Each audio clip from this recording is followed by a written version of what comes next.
بسم اللہ الرحمن الرحیم۔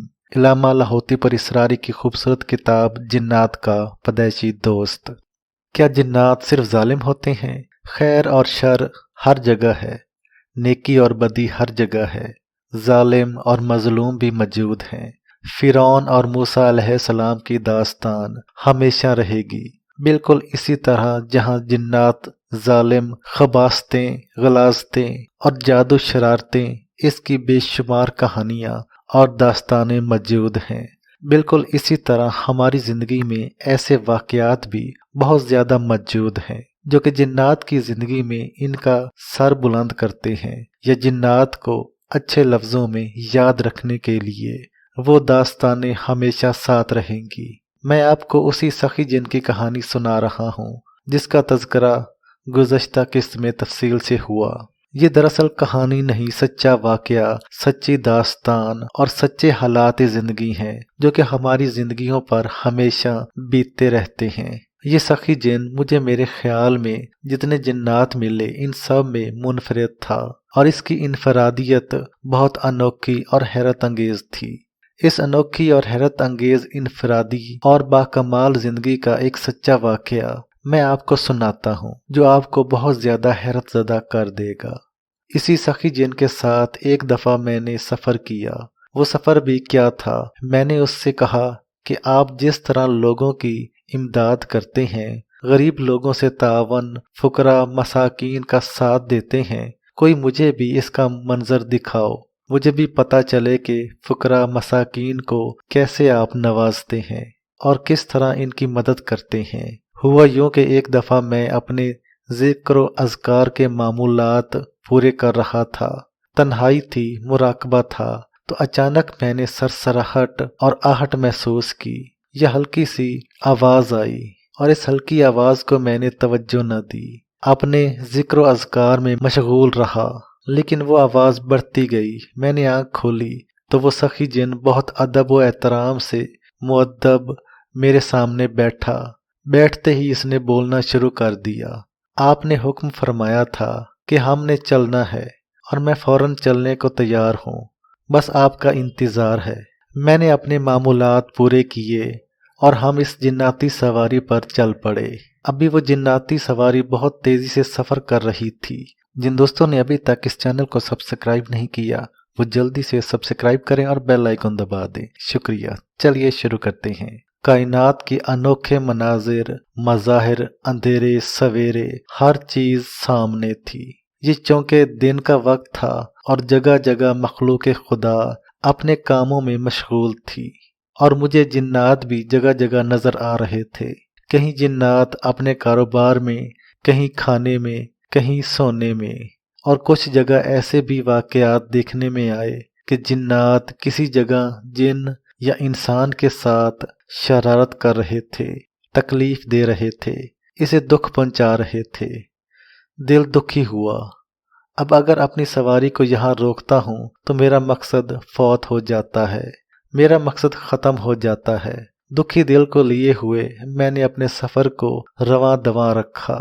دل میں احساس ہوا یہ جن انسانوں کو تکلیف دے رہا، کسی کے گھر آگ لگا رہا، کسی کے جھگڑے کروا رہا، کسی کو بیماریوں میں مبتلا کرنے کا ذریعہ بن رہا، کسی کے اندر نفرت، بغض، کینہ، عداوت، انتقام، آخر کیوں؟ بس یہی غم تھا جو اندر مجھے گلائے جا رہا تھا۔ سفر رواں دواں تھا۔ وہ منظر سامنے سے ہٹ گیا۔ پھر آگے بہت ہی دیر کے بعد، چونکہ بہت طویل اور لمبا سفر تھا، ایک اور منظر دیکھا کہ ایک جن ہے جو بچوں کو آپس میں لڑوا رہا ہے، ان میں نفرت پیدا کر رہا کہ یہ والدین کو پریشان کریں، ان کو دکھی کریں، ان کی زندگی میں حالات، مشکلات، مسائل پیدا کریں۔ یہ تمام منظر میں دیکھ رہا تھا، اور اس منظر کو دیکھ کر بھی دکھ ہوا۔ اب اگر میں اتر کر جنات کی مدد سے ان تمام حالات کو بہتر کرنے کی کوشش کرتا ہوں تو میرا اگلا سفر ختم ہو جاتا ہے اور میری زندگی کا رواں دواں نظام رک جاتا ہے۔ بس اسی طرح کے حالات دیکھتا ہوا میں آگے بڑھ رہا تھا۔ ایک جگہ دیکھا جنات کی شادی ہو رہی ہے۔ شادی میں مجھے حیرت ہوئی، بہت بڑی آگ جل رہی ہے،